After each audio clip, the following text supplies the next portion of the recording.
I'll be sharing a 2% demo that we guys kind of built in effectively 48 hours. So that kind of created this entire base for a product that we are building at FlytBase. So since then, we have done multiple different iterations on the product, but I'll show the preliminary version of the product today as part of this demo. So what's the product or the problem that it's trying to solve? I'll go deep once I go into the demo. But before that, let me share a high-level overview of what's the topic of today's discussion. So of course, I'll go through the demo. I'll also share tidbits about the technical architecture, but I won't go deep into it because today's focus is on the challenges that typically any development team kind of faces when it comes to integrating AI or using AI to kind of fast track the entire development process.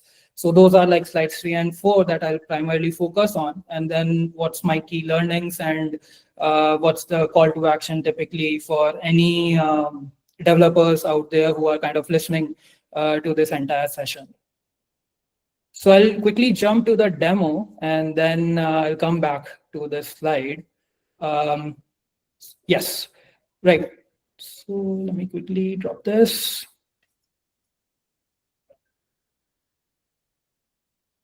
So idea is that this is the entire site analytics dashboard, and enterprises today are capturing a lot of data in terms of images, videos about their site. And there's a human being that has to kind of go through each of these videos. So these videos could be, say, ranging from 10 minutes to a 60-minute video and kind of label and annotate any specific event that has kind of occurred in that video. And that is a very tedious sort of a process, which leads to kind of human beings missing out on critical events that they actually should have kind of tagged and let the other authorities know about such an incident or an event. So again, the idea is if there is this AI site analytics sort of a product, wherein whenever a video gets uploaded, the AI kind of goes through the entire video, tags relevant incidents or events that it has detected at any frame, so that at the end of the day, if a human being just goes and tries to search for a relevant incident, they quickly get to know the summary of what has happened in their site or in their infrastructure in last 24 hours or 48 hours or so. So these sites are typically large outdoor sites. It could be construction, it could be mining, solar farms. These could be highways. So for highways, drones are being used for patrolling and for kind of detecting if there are any road accidents or not. Similarly, in terms of, say, oil refineries or, say, solar farms, if there are any assets which need proper maintenance, otherwise there is a risk of downtime. All of that is now possible with AI analytics. So as part of this product, so you can see there are so many different kinds of videos. So these are like refineries, roads, and at the end of the day, all you have to do is, say, for example, you want to search for, say, suspicious activity on roof. So out of all those videos, AI kind of identified that this is a video which is relevant to the kind of an event the end user is looking for. So you see there is a human being who has kind of dropped a bag on the other side of the roof and then running away. And this is so subjective, but still the AI is kind of able to identify that this is something which is suspicious and is able to kind of flag it. Similarly, say, for example,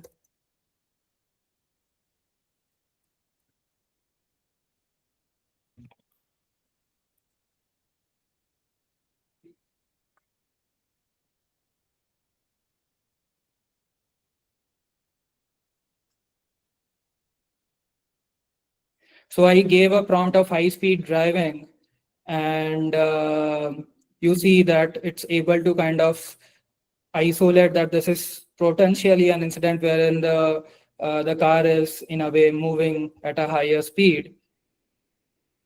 It was also, so this same video has this car which is kind of doing these donut rolls. So it's able to kind of identify that this is a potential problem, and then based on the user's prompt, it's able to kind of do a search and give the relevant video for you. So basically, you don't have to go through all the different videos, and you can just directly jump to the relevant video. So that's search, but this search was kind of limited. So then we also built Robin. So this is more like an agentic search. I won't give a demo on this, but the idea is that you can, right now, these search terms are very specific, but because of agentic search and Robin, the search terms could be a lot more quote unquote vague. And the agent effectively what it does prompt engineering on top of the user's prompt, and it's able to generate a better analysis and gives better quality output on all these videos that are uploaded in this entire scientist dashboard. So enough said, I'll come back to kind of the technical architecture at a high level. So effectively, we used a vision language model. So once any video that gets uploaded, we use a vision language model to kind of do analysis on top of it. We provide context, so what it is supposed to look for, and then it creates a JSON output. Once the JSON output is received, we do a bit of engineering on top of that data, and then we feed it into a vector database. Then we have this entire React UI that I built with Lovable. So this Lovable effectively interacts with this vector database and provides the analyst, provides the output that you saw in this demo. And then we did the kind of end-to-end integration. So mind you, like the entire front end was built by me. The back end was built by one of my colleagues. The front end was built with 100% AI. I had 0% of code that I manually wrote while building this entire product that you saw just now.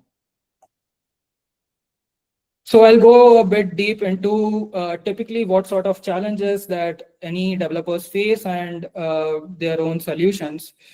So whenever you start to work on a greenfield project, or even in case of a brownfield project, you need to start from something like when you're working with an LLM like Lovable or Cloud Code, you need to provide a decent amount of context that what is it that it is supposed to kind of build. In case of Lovable, that I have found that if we do that on the go, the entire ideation, if we do directly on Lovable, it doesn't do a very good job at it. But if you do that with an LLM, so typically it could be, say, Claude, it could be ChatGPT, it could be Grok, it could be GenSpark, it could be any LLM which has a reasoning capability. So that does a very good job in doing the entire ideation of, hey, look, this is the feature that I am going to build, or this is a product in a way that I am going to build. And now let's break down this product into multiple different phases. And once you have a phase defined, you can also get into the UI mockups that you can generate while brainstorming with these LLMs before even going into the Lovable at all. Once you get to some high-level mockups, high-level architectures, you ask the LLM to kind of generate prompts which are ready-made for Lovable.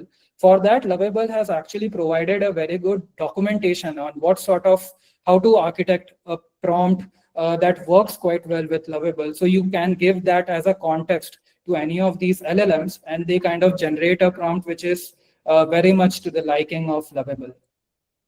So that kind of helps Lovable to kind of get off with whatever feature that needs to be built. The other aspect, the second problem is like once you have built a decent enough product, you have few features which are working. Now you need to create a new feature, but which was never part of your original feature roadmap or the product roadmap that you kind of ideated with. So you again go back to whatever LLM which has a history of the product that you kind of chatted with, and then you add this another context that this is a new feature that I am going to build, and then again the history kind of repeats, the cycle kind of repeats. You ask it to now generate a prompt which works with Lovable. This time around, what I also loved with Lovable was its plan mode. So if you guys have used Lovable, it has these two modes, plan mode and chat mode. In plan mode, it doesn't generate a code. It allows you to kind of communicate with Lovable's AI and ensure that whatever you are going to build is something which Lovable has actually understood the way you really want to build it. And once you go to act mode or chat mode, it actually then ends up converting whatever the plan was built into some sort of a code which works just fine. So another learning that I found was, as long as you do a good job in this plan mode, you pick a small enough problem, small enough feature set, you discuss with it at length that this is how I want the architecture to be, this is how I want the UI to be, like some basic mockups. You can attach some basic images of this is what I want the UI to look like. All of that kind of gives that context for the Lovable to ground itself so that it doesn't end up hallucinating and generating something which then you would have to do. I'm sure you guys have faced this problem wherein Lovable hallucinates and then it generates something which you don't really like, and then you end up on that vicious cycle wherein you asking it to do something and it's able to not understand that, like effectively it would only end up editing some pieces of that workflow, but not the entire workflow. And then you have to do those iterations. But if you use Lovable's plan mode and do a good job in reviewing the plan, 9 out of 10 times it does a good job in converting that plan to action. So that was something that I used a lot while building this entire front end and integrating it with the backend. The second challenge that typically we face a lot is, while Lovable is good in terms of generating these UIs, but then it becomes a lot more challenge if now it needs to integrate with, say, a Node.js or a Python backend, and it has no clue whatsoever that what the schema is going to be about these REST APIs that the front end is going to call, the data schemas, data models. It has no clue because while developing the feature, you never gave that sort of a context or those sorts of prompts to it. So it was also very important that at T0, while I'm building any feature, I'm also asking it to generate a schema and generate an interface and use that interface to create these JSON samples. And I would review not the code, but at least these JSON samples that it kind of used. So that gave me the glimpse that the interface that it has used, as well as the sample JSON data that's going to use to kind of build the entire UI. So the review process becomes a lot more simple. And now when it comes to integration, there's a very minimal amount of effort that needs to happen because the AI is already trained on the interfaces and the JSON that it kind of expects in the REST calls that it's going to receive from the backend.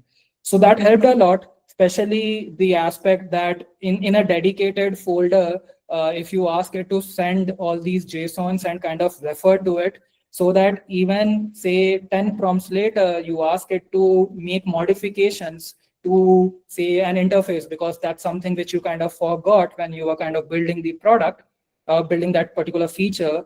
It becomes a lot more easier for the LLM to also refer and make those modifications, because say, for example, the same JSON got used in say 5-6 different flows. Typically with Lovable, the problem that I have faced is it would create, for every those individual components, it would end up creating its own local data set or local sample set. And when you ask it to make these modifications, it would make modifications to certain components, but it would forget to do that in the rest of them. And that's how you end up with a broken UI. And then when the time comes for integration, some flows are working, some flows are not. But this kind of held me not just in grounding in a way that each and every of these components are kind of referring to the same JSON schema, but review as well as integration was quite simple because of this. The next point is it's sort of a vanity, but it was like necessity is the mother of invention. So like a year ago, if someone had said that you as a developer, you would potentially a year later down the line, you effectively will build a product from a mobile app, from an Android app, from a mobile phone. You will be able to generate the entire UI. I would have laughed my ass off that you are kidding. Like, development work has to be done on a laptop because there are so many moving pieces that you need to review. You need to understand what's happening. How is it even possible to do all of that in mobile app? But I did that primarily because my laptop battery kind of crashed. So, and I couldn't find my charger. And mind you, this is like 4 a.m., 5 a.m., late in the night, sort of a sprint that I'm in. And I had only 2-3 hours before which I had to complete all of this sort of a product. So I had no choice. And then I said, like, let's go Hail Mary and let me use my phone and let's see.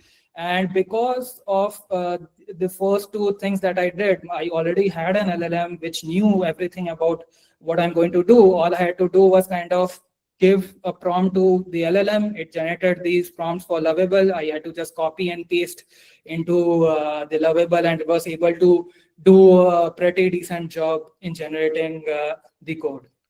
The last aspect of it is the API integration and unit testing. So that's definitely something which at least I have not been able to kind of solve it just by Lovable. So when it comes to API integration and unit testing, I typically kind of use the GitHub integration, check out the code in GitHub. Then the entire code base comes to my Windsurf, and then Windsurf or VS Code, and I typically use Cloud Code to do this entire integration using the Swagger JSON. So what I really liked was, as soon as I gave the context of Swagger, I hope everyone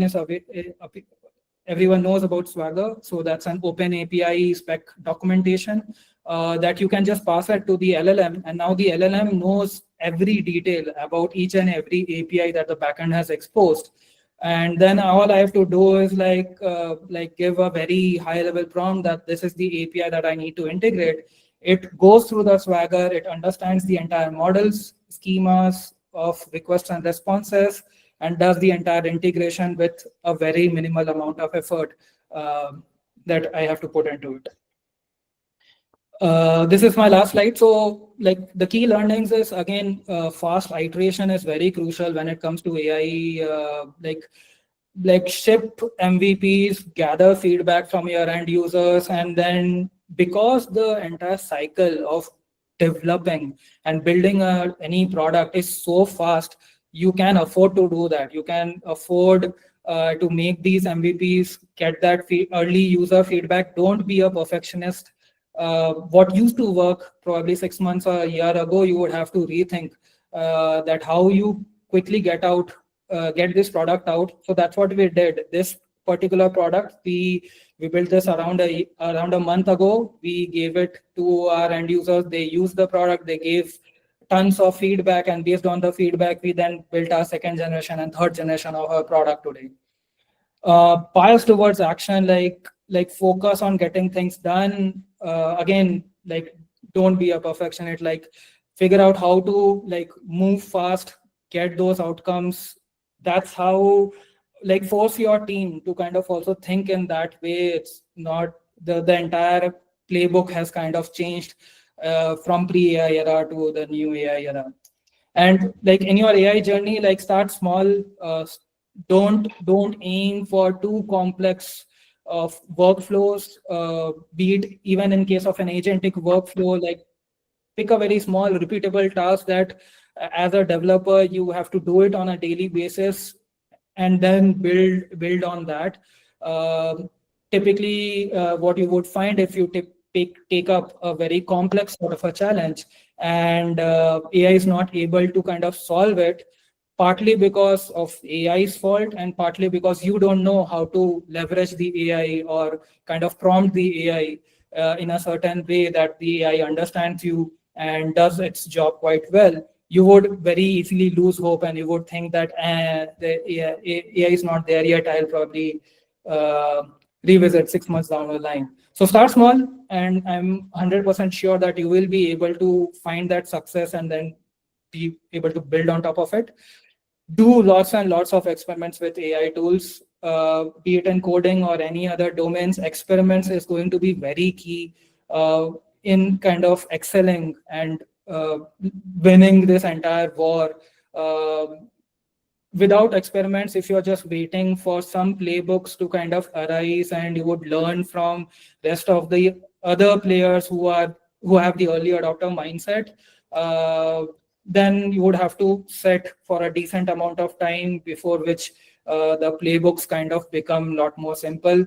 uh, I mean, even when you are already say using an AI tool in your daily, be it in development process or any other team, you will be surprised that like 2 weeks later, there is a new tool or a new feature in OpenAI or Gemini or so on and so forth that has kind of completely made it obsolete.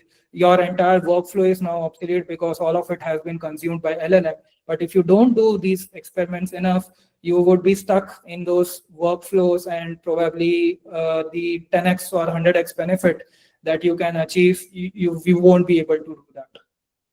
So experimentation is key. Please go ahead and do lots and lots of experiments. A lot of them will fail. Be okay with those failures. That's completely fine. Right. That's about it. It's already 8 o'clock, but yeah, I'm ready for any Q&A. Great.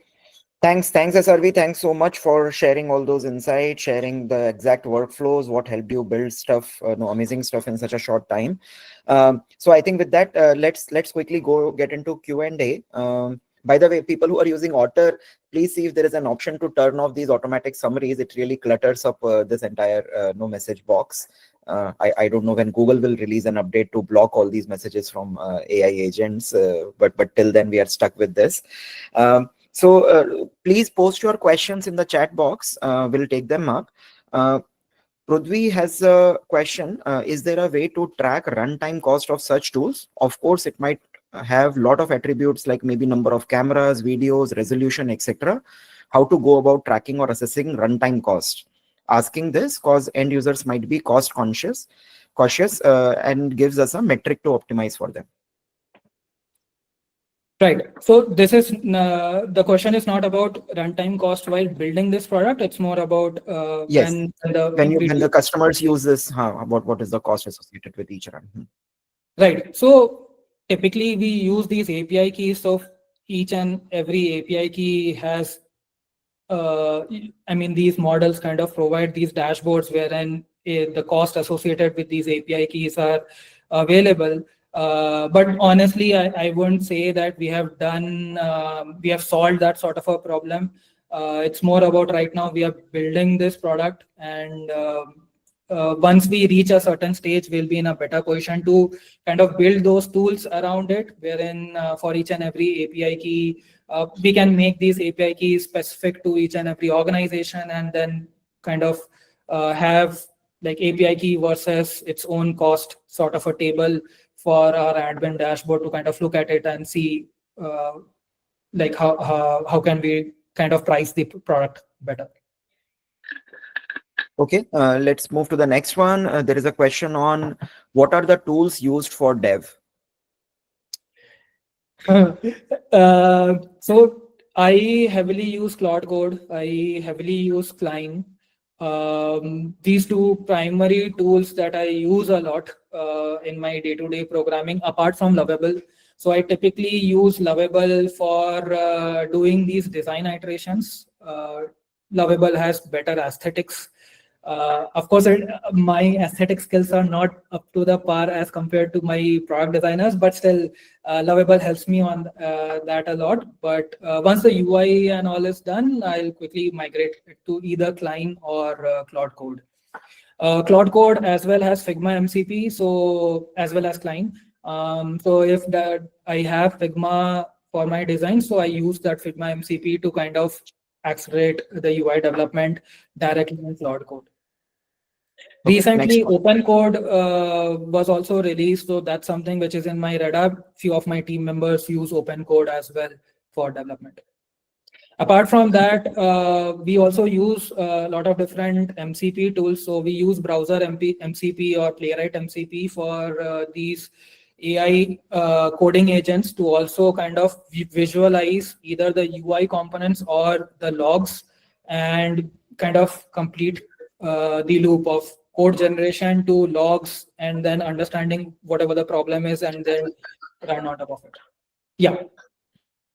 Okay, next question is great session as usual. We are making certain POCs that are deployed quickly, that are developed quickly, but the testing and deployment still feels like a disconnected box other than the development, planning, and development.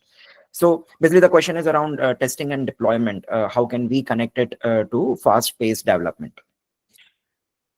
Right. So in terms of testing, we already use, so we have, I don't remember the session number, but we already have built an automated backend testing sort of a bot, which once given enough BDD sort of test case scenarios, it generates the entire integration testing sort of a pipeline. It's still a work in progress. It's able to kind of do a decent job in lots of different workflows. It's still, we are kind of working on it. But that's the end goal when it comes to testing, that like we have this entire test agent bot and we only give BDD, behavior driven design test cases, and then it generates newer test cases, and then there's a simulator agent as well, which kind of then runs all of these test cases in production. So that's something that we are working on. Unit test cases is that something that we build while development phase itself. When it comes to deployment, we already have automated CI/CD with GitLab, Argo CD, Kubernetes sort of deployment. So even in pre-AI era, all of that was already automated at FlytBase. So we kind of leverage that when it comes to deployment as well. And SRV, we are planning a session around, I think, QA, right? So yes, 2 sessions from now, we have the next, like we'll showcase the next gen version of what we have built till now. Okay, great. Next question is from Siddhant. He is asking, ideally, how much time a non-techie should take to build a tool to analyze video? Say, count the number of vehicles through a CCTV feed.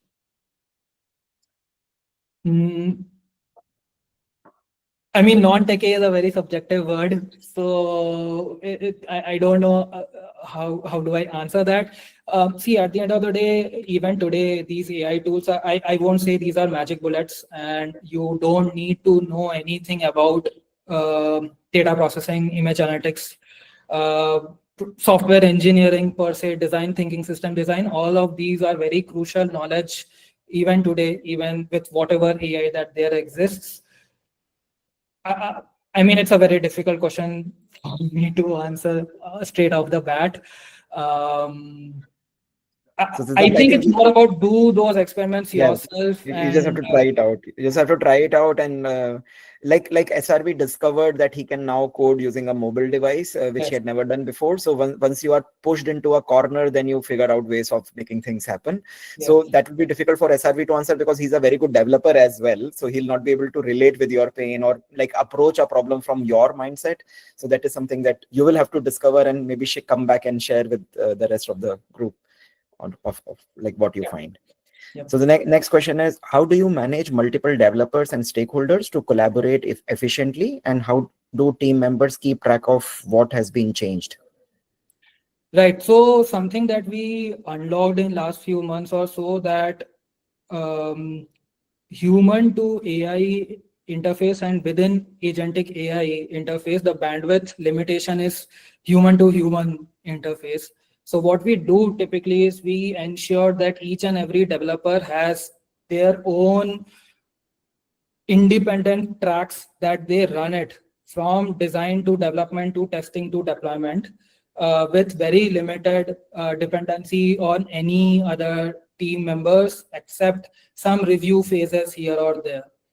The moment there are more than a couple of developers in the same building the same product, I mean same feature, I see a decrease because of this entire developer interface, which is a lot slower compared to a developer AI or a AI.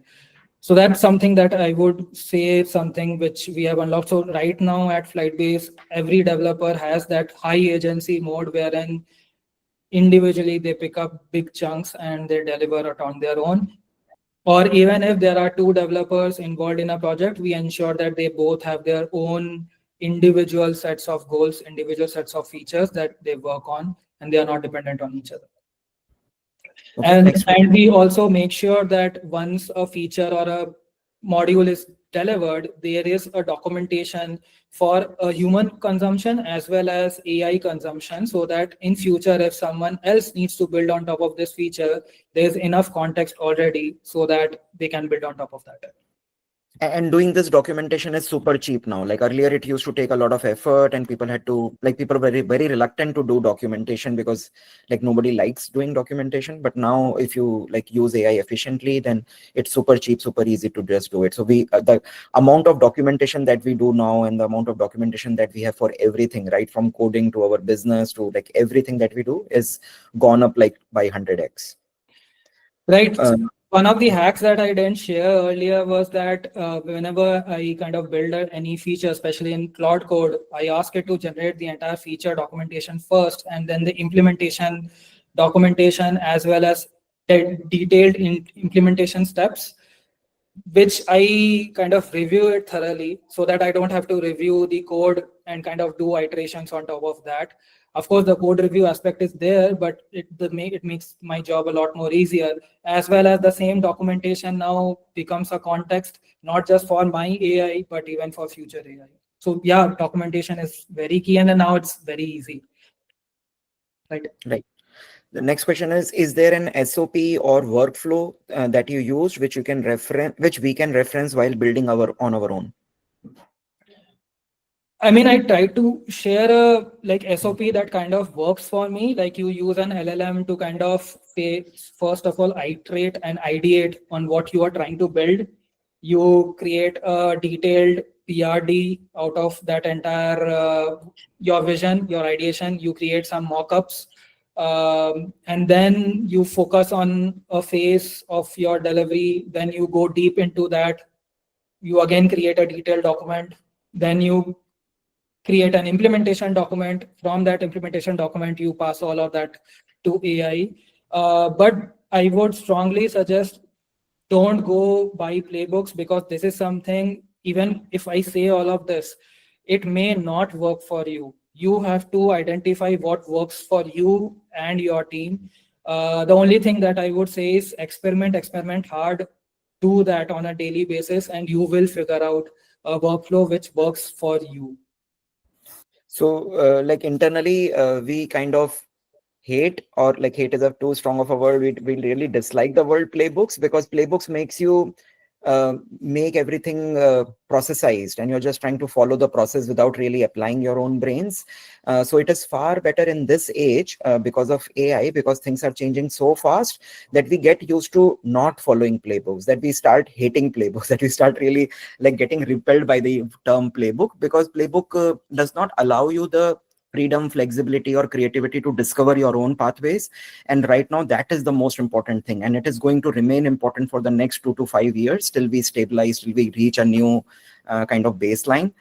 So it is best to think from first principles, to argue things out, and to be open to discovering new ways of doing things, because what works for us may not necessarily work for you. And everybody has to just experiment and be open to doing fast iterations, like what SRV described. Like just be willing to fail, be willing to try out experiments, and have a bias towards just getting things done. Yes. So next is, isn't v0.dev better than Lovable? I don't. Yeah. Okay. Right. So V0, Replit, Lovable, Bolt, all of these guys are doing a good enough job. It's more about what works for you, what tools are you comfortable with. Like, don't be married to any tool.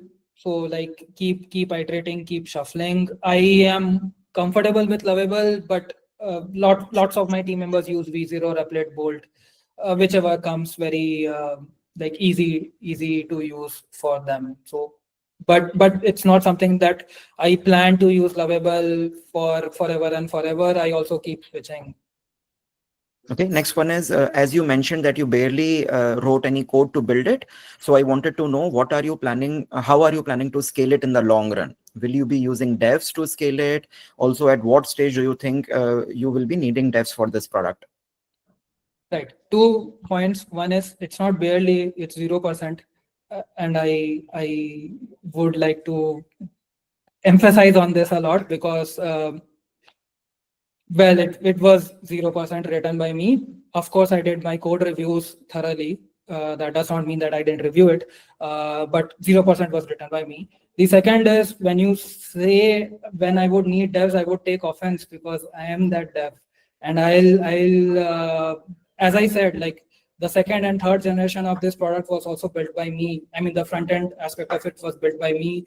There were others who were involved in the back end development. So yeah. I think the question, SRV, is about maintainability or scalability. Like later on, if you have to add some more capabilities, how easily or how will you be able to do that? Right. So like the entire loop is kind of self-replicating. So kind of it's again starts from the same, like as I said, even for a brownfield project, all you have to do is you already have an LLM which is kind of trained on the context of what you have already built. You jam with it, generate PRDs, generate mockups, generate implementation documents, and then you pass on these contexts to the Cloud Code, and then Cloud Code you kind of jam with the Cloud Code's plan mode as well, and then it kind of builds itself. Like, I mean, honestly, like even like a week ago, like the AI, the way it's able to kind of understand very high level context, but still be able to understand the actual pain point and be able to give a solution which works in an optimal way. I get like mind blown like every other week. Honestly, like just try it out and you would also find that it's not that difficult anymore, especially in the like Sonnet 4 is able to kind of solve all of that very easily. Right. I think you just build the confidence as you use it, as you see how well it is doing things. You build the confidence, like you build a confidence in your own developers or humans. Like a human will build something for you, and you will go back to that human and say that, can you please update it? Can you please make these changes for me? So now you are not writing code; you are asking another human to do it for you or update that code for you. So similarly, you are now asking your AI agents to do that for you. So, and the better this person does the job for you, the more confidence you have in that person. Similarly, the better this AI models do the job for you, the more confidence you have that your maintainability is taken care of. I think on that front, like that entire mindset is very important. Like initially, me or my developers, the way we would treat the AI would be like as a co-pilot or as an assistant, and not like a human being who has its own expertise. So with time, we realize that as soon as we give a decent amount of context, the way we would give to any human being, it's now able to generate a lot better code compared to previously when we were just kind of treating it as a code, like a function generator sort of an AI. So Yeah, yeah, treating it as a human being, as a peer, goes a long way in kind of generating a very good quality code. getting better outcomes. So next question is, can you please explain more about Playwright automation to visualize the code and feedback loop? Right. What I'll do is we'll do a deep dive session on how we use it's. I mean, I can say that we typically use Playwright MCP, and then the AI kind of is able to use Playwright to go to that certain URL visualize in the window and then do iterations on top of it, but it's very shallow. What I'll do is we'll do a dedicated session sometime later on how we use Playwright for front-end development. Great. Let's do that. The next one is, it seems the role of developer is more of an orchestrator. What do you as a developer do in the time between the code is being written by the AI agents? Aha. Yes, good question. Drink coffee. This weekend, what I did, I mean, so what I do is I either work on two different projects simultaneously, or if there are enough features to be built in the same project, then I run two different instances, two or multiple different instances of Cloud Code. And then like on both these instances, they are working parallelly. So while I review the code or the plan of one agent, the other agent is building the feature in parallel, and then I keep switching. Okay, next question Zubin has is, how do you balance between getting comfortable and productive with an existing tool or model or workflow versus trying out the latest and greatest tools that might be more productive in the longer term? So it's more about like, how do you balance between following a playbook versus creating a new playbook? Yeah, that's a struggle, honestly.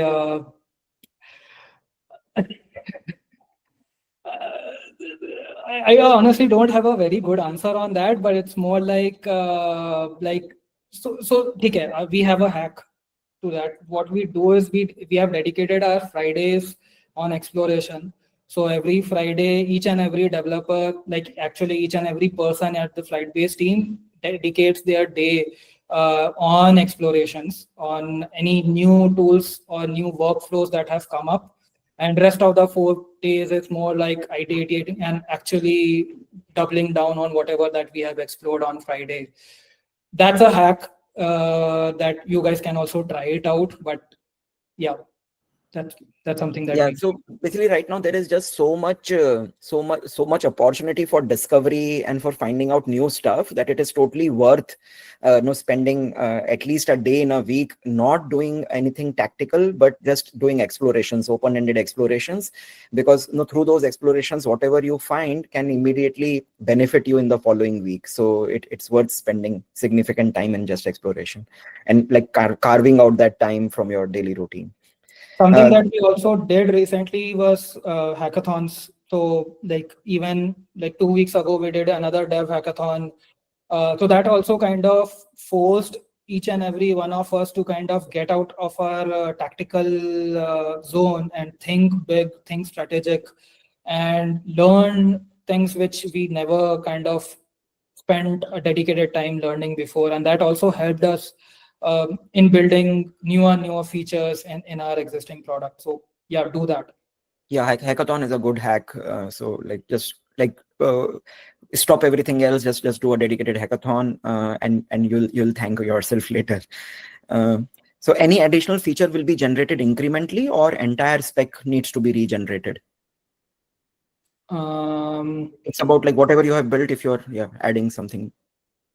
So as in building on top, like adding new elements to the same feature, or building a new feature altogether?